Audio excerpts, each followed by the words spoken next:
Hello తెలంగాణలో మహాలక్ష్మి పథకం కింద బిందాస్గా ఆర్టీసీ బస్సులో ఫ్రీగా ప్రయాణం చేస్తున్న మహిళలకి ఒక అప్డేట్. అదేంటంటే ఇప్పటి వరకు మీరు ఆధార్ కార్డ్ చూపిస్తే చాలు మీకు 0 టికెట్ వచ్చేది, అదే ఫ్రీ టికెట్ వచ్చేది.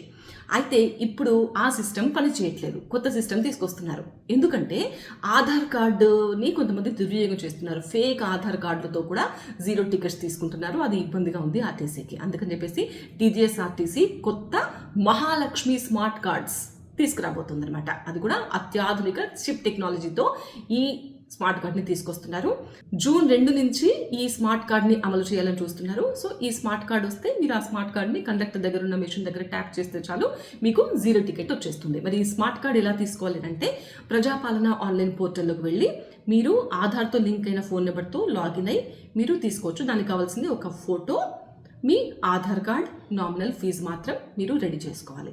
లేదు అంటే సంబంధిత ఆర్టీసీ సెంటర్స్లో మీరు డైరెక్ట్గా వెళ్ళి కూడా అప్లై చేసుకోవచ్చు. Same photo, Aadhaar, nominal fees మీరు చెల్లించాల్సి ఉంటుంది. అయితే ప్యానిక్ అవ్వకండి. మీకు స్మార్ట్ కార్డ్ వచ్చేంత వరకు కూడా మీ ఆధార్ కార్డ్తో మీరు బస్సుల్లో ఉచితంగానే ప్రయాణం చేయొచ్చు. But as early as possible మీరు స్మార్ట్ కార్డ్ తీసుకోవడానికి ట్రై చేయండి. అండ్ ఈ వీడియోని మీ మహిళా మనులందరికీ పంపించండి.